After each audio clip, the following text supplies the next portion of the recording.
ನಮಸ್ಕಾರ. ಈ ಆಡಳಿತ ಕಾನೂನಿನ ಯೂನಿಟ್ 5ರ ಭಾಗವಾಗಿ ಇನ್ನೊಂದು ವಿಷಯ ಅದು ಏನೆಂದರೆ ಈ ಸಂಸದೀಯ ಸಮಿತಿಗಳು ಅಂತಕ್ಕಂಥದ್ದು. ಪಾರ್ಲಿಮೆಂಟ್ರಿ ಕಮಿಟಿ ಅಂತ ಹೇಳ್ತೀವಿ ನಾವು. ಸಂಸದೀಯ ಸಮಿತಿಗಳು ಅಥವಾ ಪಾರ್ಲಿಮೆಂಟ್ರಿ ಕಮಿಟಿ ಅಂತೇಳಿ ಹೇಳ್ತೀವಿ. ಇದ್ರ ಬಗ್ಗೆ ಇವತ್ತು ನಾನು ನಿಮ್ಮೊಟ್ಟಿಗೆ ಚರ್ಚೆ ಮಾಡಲಿದ್ದೀನಿ. ಏನು ಪಾರ್ಲಿಮೆಂಟರಿ ಕಮಿಟಿ ಅಂದರೆ ಏನು ಅನ್ನೋದನ್ನು ನಾವು ಇಲ್ಲಿ ಇವತ್ತು ನೋಡೋಣ.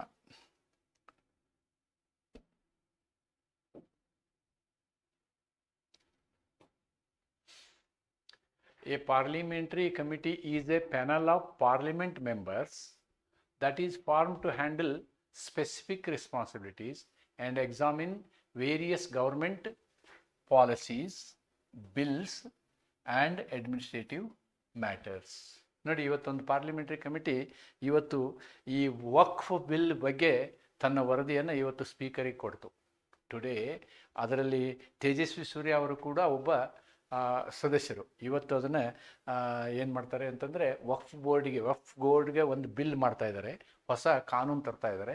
ಆ ಕಾನೂನಿಗೆ ಸಂಬಂಧಪಟ್ಟಂತಹ ಸಂಸದೀಯ ಸಮಿತಿ ತನ್ನ ವರದಿಯನ್ನು ಇವತ್ತು ಕೊಡ್ತದೆ. ಮೊದಲೇನು ಡ್ರಾಫ್ಟ್ ಬಿಲ್ ಇರುತ್ತೋ ಅದರಲ್ಲಿ ಅದನ್ನು ಕೂಲಂಕುಷವಾಗಿ ಪರಿಶೀಲನೆ ಮಾಡಿ ಅದರಲ್ಲಿ ಮಾರ್ಪಾಡುಗಳನ್ನು ಮಾಡೋದಿದ್ರೆ ಮಾಡಿ ಅದನ್ನೇನು ಮಾಡ್ತದೆ, ಸ್ಪೀಕರಿಗೆ ಅದನ್ನು ಸಲ್ಲಿಸ್ತದೆ. ಆಮೇಲೆ ಅದು ಮತ್ತೆ ಸಂಸತ್ತಿನ ಮುಂದೆ ಬರ್ತದೆ ಅನ್ನೋದನ್ನು ನಾವಿಲ್ಲಿ ನೋಡ್ಬೋದು. ಆ ರೀತಿಯಾದಂಥ ಒಂದು ಉದಾಹರಣೆ ನಿಮಗೆ ಇಲ್ಲಿ ಕೊಡ್ತಾ ಇದ್ದೀನಿ. Matters in detail. These committees work on N extension of the parliament as an extension of the parliament helping in smooth functioning of the legislative business. ನೋಡಿ, ಇಲ್ಲಿ ಏನು ಪಾರ್ಲಿಮೆಂಟ್ ಏನು ಕೆಲಸ ಮಾಡುತ್ತೆ ಅದರದ್ದು ಒಂದು ವಿಸ್ತರಿಸಿದ ಭಾಗ ಇದು ಅಂತ ಹೇಳ್ತಾರೆ. ಇಲ್ಲಿ ಅದರದ ಒಂದು ವಿಸ್ತರಿಸಿದ ಭಾಗ.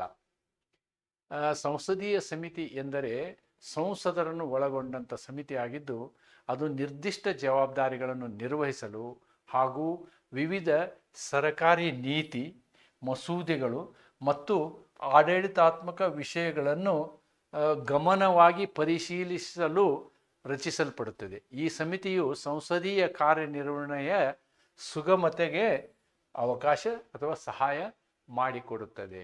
ಅಂದರೆ ಈ ಸಂಸತ್ತಿಗೆ ಅದರದೇ ಆದಂಥ ಸಮಯದ ಇತಿಮಿತಿ ಇರುವುದರಿಂದ ಸಂಸತ್ತಿನ ಕೆಲವು ಸದಸ್ಯರನ್ನು ಸದನವಲ್ಲದ ಸಮಯದಲ್ಲಿ ವಿವರವಾಗಿ ಅವುಗಳನ್ನ ಅಧ್ಯಯನ ಮಾಡಿ ವರದಿ ಸಲ್ಲಿಸುವುದಕ್ಕೆ ಮಾಡುವಂತಹ ಸಮಿತಿಗಳನ್ನೇ ನಾವೇನಂತೀವಿ, ಸಂಸದೀಯ ಸಮಿತಿಗಳು ಅಂತ ಹೇಳ್ತೀವಿ. ಸಂಸದೀಯ ಸಮಿತಿಗಳು, ಪಾರ್ಲಿಮೆಂಟರಿ ಕಮಿಟೀಸ್ ಅಂತಕ್ಕಂಥದ್ದನ್ನು ನಾವಿಲ್ಲಿ ನೋಡಬಹುದು.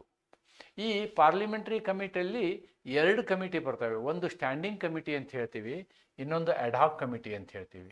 ಸ್ಟ್ಯಾಂಡಿಂಗ್ ಕಮಿಟಿ ಅಂತಕ್ಕಂಥದ್ದು ಶಾಶ್ವತವಾಗಿರುತ್ತೆ, ಅದಕ್ಕೆ ಶಾಶ್ವತ ಸಮಿತಿಗಳು ಅಂತಲೇ ಹೇಳ್ಬೋದು ನೀವು. ತಾತ್ಕಾಲಿಕ ಸಮಿತಿಗಳು, ಈ ರೀತಿಯಾಗಿ 2 ತೆರನಾದಂತಹ ಸಮಿತಿಗಳು ಇರ್ತವೆ. ಈ ಪರ್ಮನೆಂಟ್ ಕಮಿಟಿ ಇದು ಯಾವಾಗಲೂ ಇರುತ್ತೆ.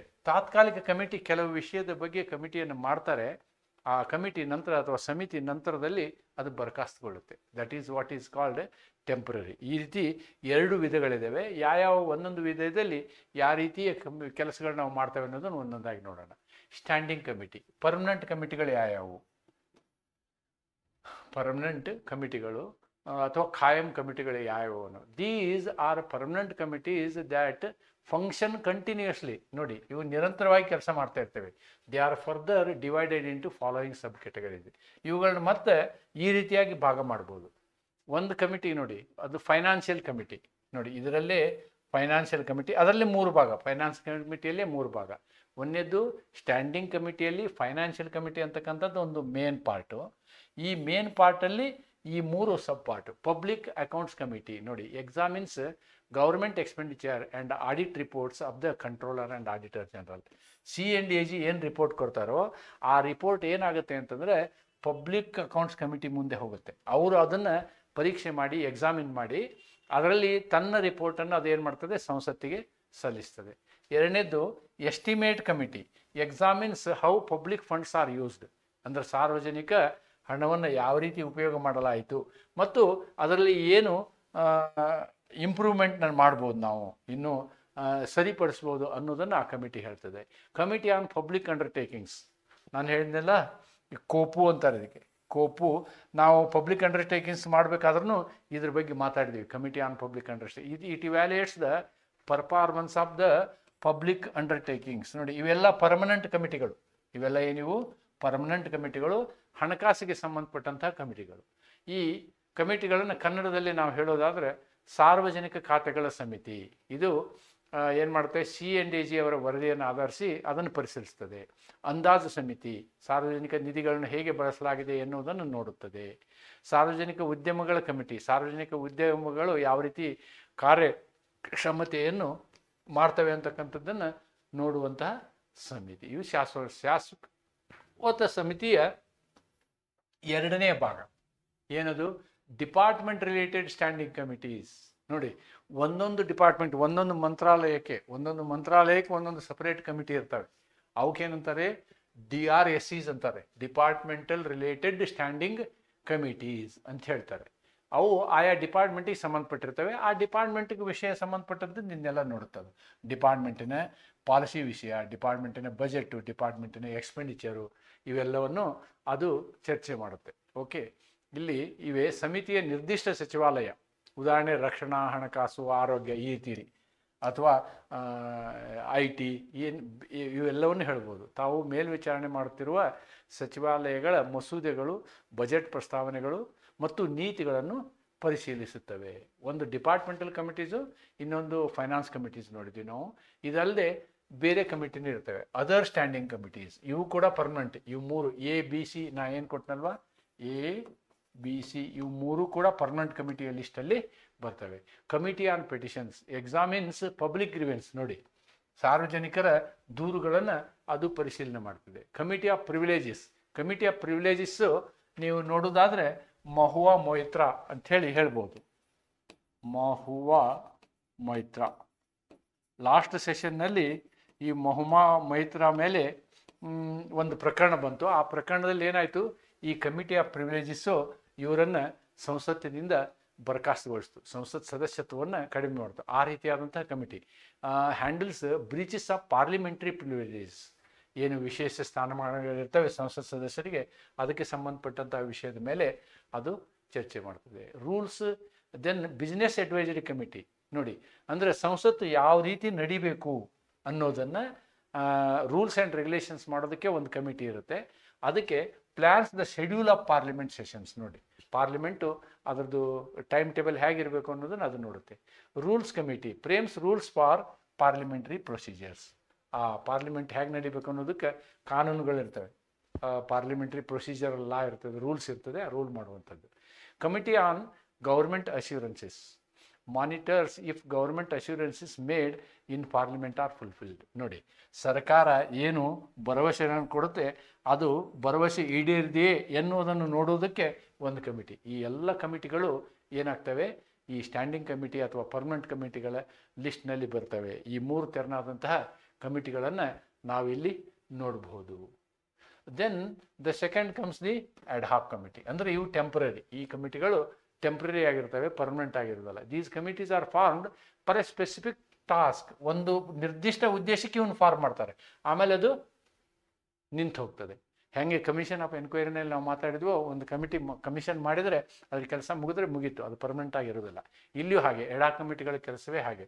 ಎನ್ಕ್ವೈರಿ ಕಮಿಟಿ, ಈ ಜಾಯಿಂಟ್ ಪಾರ್ಲಿಮೆಂಟ್ರಿ ಕಮಿಟಿ ಅಂತ ಹೇಳ್ತಾರೆ, JPC, joint parliamentary committee form to investigate serious matters like scams, corruption, ಇಂಥದನ್ನೆಲ್ಲ ನೋಡಲಿಕ್ಕೆ ಏನು ಮಾಡ್ತಾರೆ, JPC ಮಾಡ್ತಾರೆ. ನಾವು 2G ಸ್ಪೆಕ್ಟ್ರಮ್ಗೆ JPC ಮಾಡಿದ್ದನ್ನು ಇಲ್ಲಿ ಕಾಣಬಹುದಾಗಿದೆ. ಸೆಲೆಕ್ಟ್ ಕಮಿಟಿ, ಈ ಯಾವುದೇ ಒಂದು ಬಿಲ್ಲನ್ನು ಸರಿಯಾಗಿ ನೋಡಲಿಕ್ಕೆ ಮಾಡುವಂಥ ಕಮಿಟಿಗೆ ನಾವು ಸೆಲೆಕ್ಟ್ ಕಮಿಟಿ ಅಂತ ಹೇಳ್ತೀವಿ. ಅದರ್ ಟೆಂಪ್ರರಿ ಕಮಿಟಿ, ಪಾರ್ಲಿಮೆಂಟ್ ಯಾವ್ದಾದ್ರು ಮಾಡ್ಬೋದು, ರೈಲ್ವೆ, ಫುಡ್, ಪ್ರೈಸಿಂಗ್, ಇಂಥದ್ರ ಎಲ್ಲದ್ರ ಬಗ್ಗೆ ಕಮಿಟಿ ಅವಶ್ಯಕತೆ ಇದ್ದಾಗ ಅವರು ಆ ವಿಷಯಕ್ಕೆ ಸಂಬಂಧಪಟ್ಟಂತೆ ಮಾಡುವಂಥ ಕಮಿಟಿಗೆ ನಾವೇನ್ತೀವಿ, ಅಡಾಕ್ ಕಮಿಟಿ ಅಂತ ಹೇಳ್ತೀವಿ. ಅದರದ್ದೇ ಕನ್ನಡ ವಿವರಣೆಯಲ್ಲಿ ಸಂಯುಕ್ತ ಸಂಸದೀಯ ಸಮಿತಿ, ಆಮೇಲೆ ಚಯನಿತ ಸಮಿತಿ, ನಿರ್ದಿಷ್ಟ ಮಸೂದೆಗಳನ್ನು, ಇತರೆ ರೈಲ್ವೆ, ಅನ್ನದಾರ ಸಮಿತಿಗಳು, ಈ ರೀತಿ ಅಗತ್ಯ ಬಂದಾಗ ಇಂಥ ಸಮಿತಿಗಳನ್ನು ಮಾಡ್ತಾರೆ ಅಂತಕ್ಕಂಥದ್ದನ್ನು ನಾವಿಲ್ಲಿ ನೋಡಬಹುದಾಗಿದೆ. ಏನು ಈ ಕಮಿಟಿಗಳ ಮಹತ್ವ ಏನು ಅಂತ ನಾವು ನೋಡೋದಾದರೆ, ಯಾವುದೇ ಒಂದು ವಿಷಯವನ್ನು ಕೂಲಂಕುಷವಾಗಿ ಚರ್ಚೆ ಮಾಡಬೇಕಾದ್ರೆ ಆ ಕಮಿಟಿಗೆ, ನಿರ್ದಿಷ್ಟ ಕಮಿಟಿಗೆ ಕೊಟ್ಟರೆ ಆ ನಿರ್ದಿಷ್ಟ ಕಮಿಟಿಯವರು ಅದನ್ನು ಪೂರ್ಣ ಪ್ರಮಾಣದಲ್ಲಿ ಪರಿಶೀಲನೆ ಮಾಡಿ ವರದಿಯನ್ನು ಕೊಡ್ತಾರೆ. ಅದು ಸಂಸತ್ತಿಗೆ ಹೆಲ್ಪ್ ಆಗುತ್ತೆ. In depth they will discuss.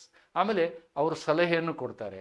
ಆಮೇಲೆ ಇದರಿಂದ ಅಕೌಂಟಬಿಲಿಟಿ ಇಂಪ್ರೂವ್ ಆಗುತ್ತೆ. It saves times of the parliament. ಯಾಕಂದರೆ ಅವ್ರು ಸ್ಪೆಸಿಫಿಕ್ ಆಗಿ ಪಾರ್ಲಿಮೆಂಟ್ ಇಲ್ಲದ ಸಂದರ್ಭದಲ್ಲಿ ಅವ್ರು ಏನು ಮಾಡ್ತಾರೆ, ಇವು ಎಲ್ಲವುಗಳನ್ನು ಪರಿಶೀಲನೆ ಮಾಡುವಂಥ ಅವಕಾಶ ಇದೆ. ಸಮಗ್ರ ಪರಿಶೀಲನೆ, ನೀತಿಗಳು, ಮಸೂದೆಗಳು ಮತ್ತು ಸರ್ಕಾರದ ಕಾರ್ಯಪದ್ಧತಿಯನ್ನು MP ಗಳು ಆಳವಾಗಿ ಪರಿಶೀಲಿಸಲು ಸಾಧ್ಯವಾಗುತ್ತದೆ. ಅವಶ್ಯಕತೆ ಬಿದ್ದರೆ ತಜ್ಞರ ಸಲಹೆ ತಗೋತಾರೆ. ತಜ್ಞರು ಮತ್ತು ಹಿತಾಸಕ್ತರಿರುವವರು ತಮ್ಮ ಅಭಿಪ್ರಾಯವನ್ನು ಹಂಚಿಕೊಳ್ಳಬಹುದು. ಹೊಣೆಗಾರಿಕೆಯನ್ನು ಖಚಿತಪಡಿಸುವುದು. ಸಮಿತಿಗಳು ಸರ್ಕಾರದ ಮೇಲ್ವಿಚಾರಣೆ ಮಾಡುವ ಮೂಲಕ ಪ್ರಜಾಪ್ರಭುತ್ವವನ್ನು ಬಲಪಡಿಸಿರುತ್ತವೆ. This is very important. It strengthens the democracy. ಸಮಯ ಉಳಿಸುತ್ತದೆ. ಸಮಿತಿಗಳಲ್ಲಿ ನಡೆಯುವ ವಿವರವಾದ ಚರ್ಚೆಗಳು ಸಂಸತ್ತಿನ ಮುಖ್ಯ ಅಧಿವೇಶನದ ಹೊರೆಯನ್ನು ಕಡಿಮೆ ಮಾಡುತ್ತವೆ ಅಂತಕ್ಕಂಥದ್ದನ್ನು ನಾವು ಇಲ್ಲಿ ನೋಡಬಹುದಾಗಿದೆ.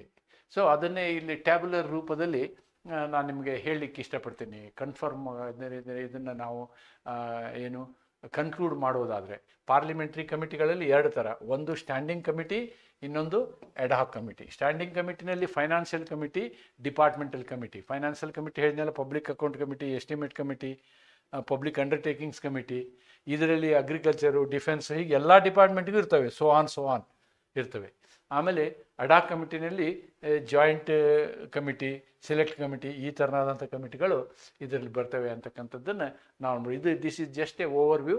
ಬಟ್ ವಿವರವಾದ ವಿಷಯವನ್ನು ನಿಮಗೆ ನಾನು ಈಗಾಗಲೇ ಪರಿಚಯಿಸಿದ್ದೀನಿ ಅಂತ ಹೇಳ್ತಾ, ಈ ಒಂದು ವಿಷಯ ಪಾರ್ಲಿಮೆಂಟ್ರಿ ಕಮಿಟಿ ಅಂತಕ್ಕಂಥದ್ದನ್ನು ನಾವು ಇಲ್ಲಿ ನೋಡಿಕೊಂಡು ಈ ವಿಷಯದ ಮೇಲೆ ನಿಮಗೆ ಶಾರ್ಟ್ ನೋಟ್ ಪ್ರಶ್ನೆಗಳು ಬರ್ಬೋದು ಅಂತ ಹೇಳ್ತಾ, ಈ ಬ್ರಾಡರ್ ಐಡಿಯಾ ನಿಮಗೆ ಗೊತ್ತಿರಬೇಕು. ಈ ರೀತಿಯಾದಂತಹ ಒಂದು ವ್ಯವಸ್ಥೆ ನಮ್ಮ ಸಂಸತ್ತಿನಲ್ಲಿ ಇದೆ ಅಂತಕ್ಕಂಥದ್ದು ಗೊತ್ತಿರಬೇಕು.